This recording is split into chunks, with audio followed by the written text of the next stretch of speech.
Now this week we focus in particular on conflict, and conflict can be simply defined as the battle between the desire of any character and the danger he or she faces in achieving that desire.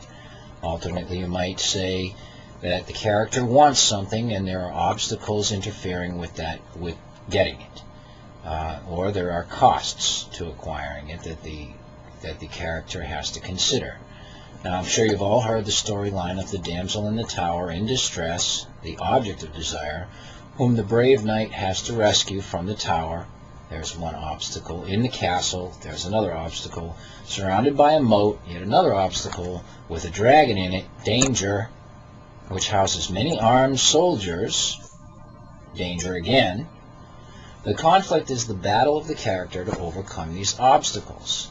The simple storyline has been, in one form or another, the basic element of all good stories, okay, in various forms. Of course, the dragon does not always have wings and fire. Sometimes the dragon is inside oneself, and the tower is not always a building, but something that some character has to reach over.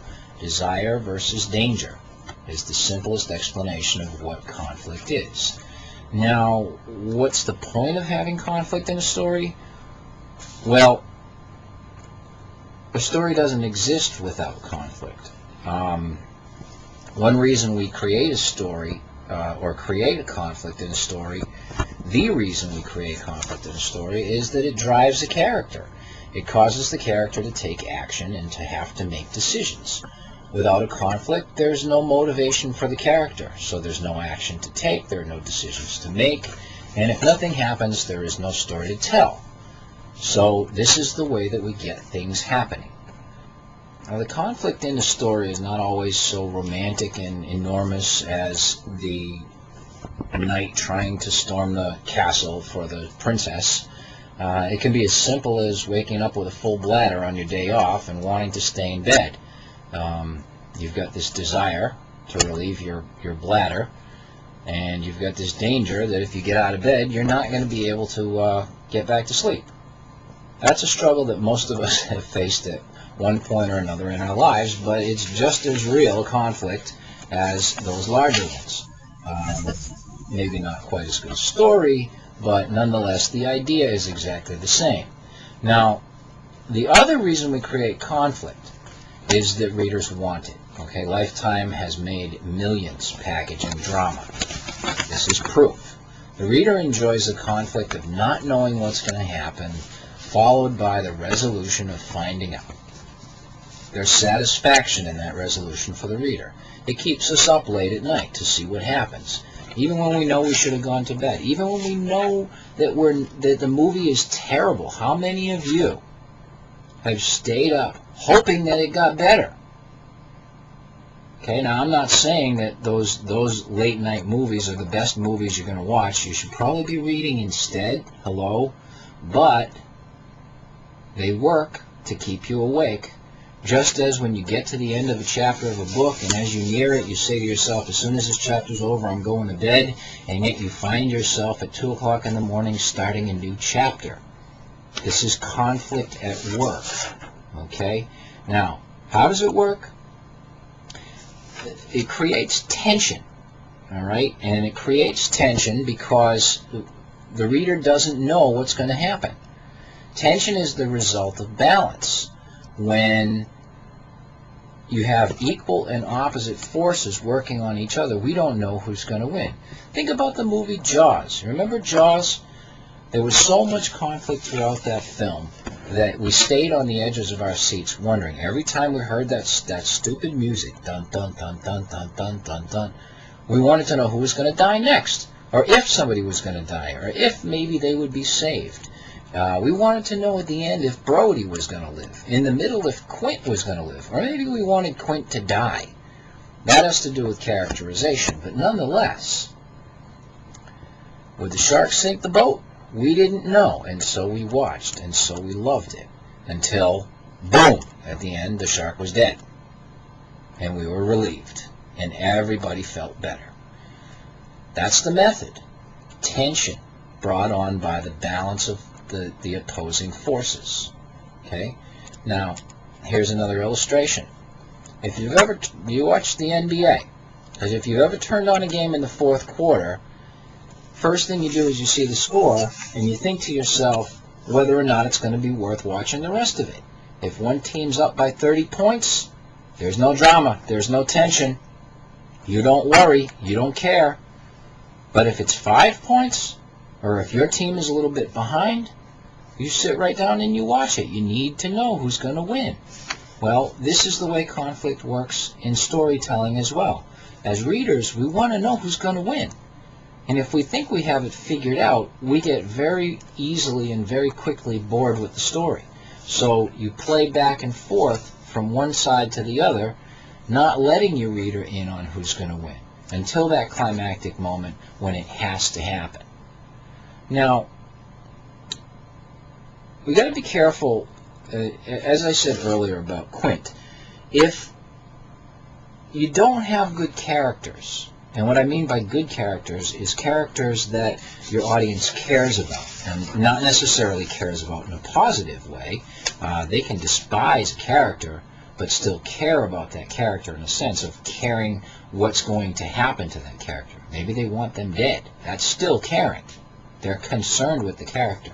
If we don't care about our characters, it's not going to matter to us what happens to them. So the obstacles they face and the desires that they seek are not going to have any bearing on our interest level. If you build a character that your reader cares about, then chances are you're going to have a reader caring about the outcome for that character, and the conflict will be meaningful. If you build a character that's too neutral, then it doesn't really matter to us what happens. If you build a character that's entirely lovable or entirely evil, we could invest ourselves in those characters to a point, but our choices of outcomes are likely to move in much narrower directions. If we hate the character, we want bad things to happen, so we want them to lose their conflicts. If we love the character, we want good things to happen, so we want them to win their conflicts. And while contemporary writers, as usual, pull the double switch on us and, for irony's sake, reverse the outcomes, and to great effect, you might consider that you're also sending messages when you have things happen to your characters. And this is the way that theme is involved. If you have good things happening to bad people, that's not a very good message. And while sometimes it's fine to be that way, you have to think about the message that you're sending. And I'm not saying everything needs to have a happy ending, by no means. I enjoy reality. And reality is pretty ugly. At least mine is, most of the time. But you have to keep the theme in mind. Your best move in terms of characters and conflict is to create rich characters that have more facets. They're not entirely lovable, or they're not entirely nasty, right? Even the devil is a better character if you have a little sympathy. Sorry for the play on words there. Thank you, Nick. We sympathize with the fallen angel idea. Okay? It makes us feel, well, the character was good at one time. There's an inherent goodness in Satan that makes us consider or have a concern. Now, maybe not, but you get the point. Now, the other aspect of conflict that is essential to consider is a pattern, okay?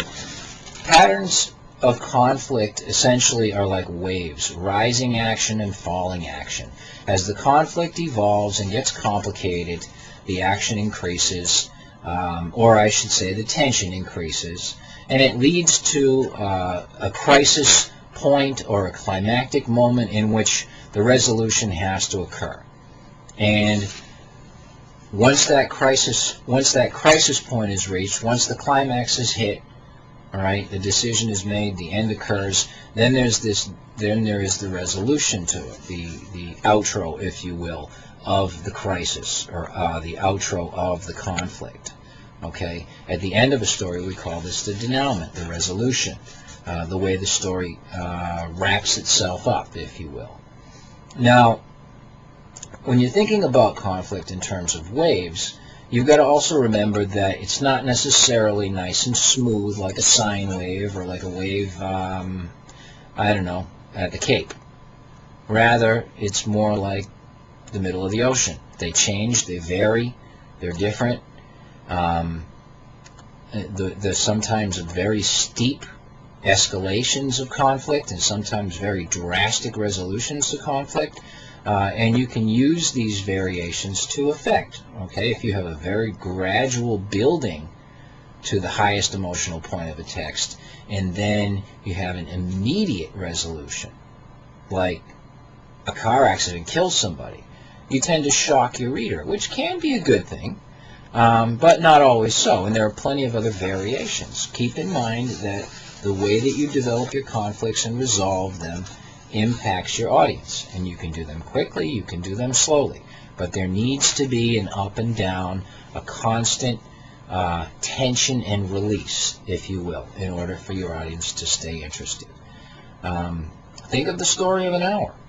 The story builds and builds and builds, and we get all excited about this woman's freedom, and then boom, dead. Story over. No resolution. That's an interesting effect as well. Now, as I said a moment ago about when you get to the end of a chapter and you want to go to bed, but instead you have to turn the page and keep reading. This is effective use of tension, effective play with conflict. And what the writer has done is stage the conflict in the text so that as the reader nears the end of the chapter, the conflict is nearing the crisis point, okay, nearing the climactic moment, but not past it. Because once we pass the climax and we enter the resolution, the reader gets a break.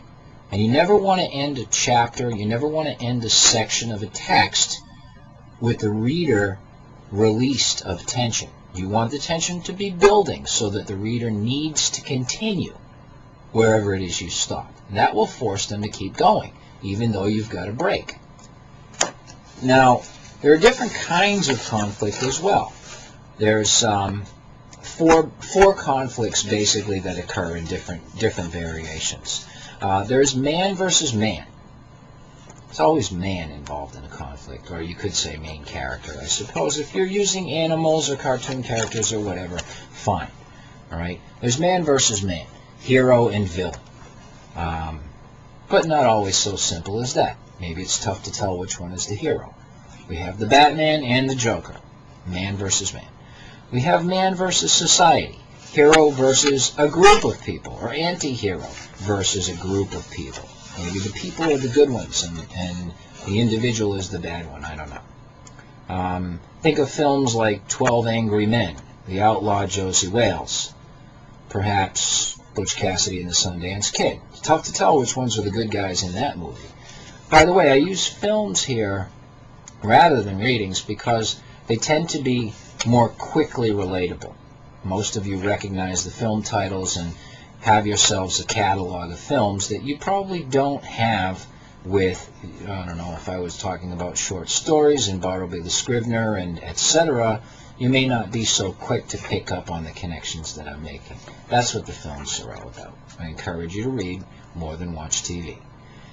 Man versus nature is the third one. Okay? The battle versus the elements, or the battle versus the universe, or the battle versus time, or whatever other natural component there might be. Movies like Armageddon, Giant Meteor, yep, there's a good one. Open Water was a very interesting one, and it involves, as much as it is a battle against the elements, which is lost by man in this case, man versus self, which is the fourth kind of conflict. Man versus himself, an internal conflict. Okay, if you're familiar with High Fidelity, the poor guy has a relationship crisis, but he's really having himself an identity crisis. The movie Pi was another great example of an internal conflict, a person who couldn't deal with his own mind.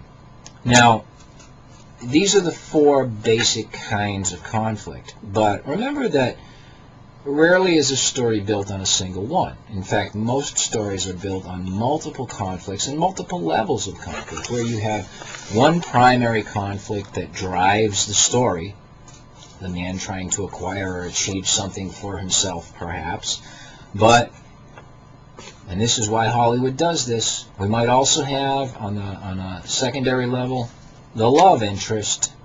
Think about the Terminator, right?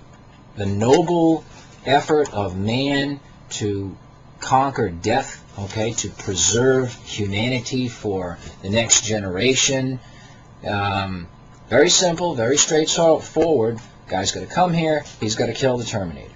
Now, what gets in the way? The love interest. And this is what makes the story interesting. Gives it another element, another level of conflict that the character has to deal with. Of course, in the Terminator, it's really kind of screwed up by the whole plot sequence, because we find out that this guy is in love with this woman who is old enough to be his mother, except not when he meets her, but he's fell in love with her sometime before he was ever born. I don't know. It goes something like that. And then he ends up having sex with his best friend's mother and becoming his best friend's father. How does that work? Well, that's all plot manipulation, and that's a story for another time. But back to conflict. 4 basic kinds: a wave pattern of rising and falling in action, a balance between desire and danger. Go right.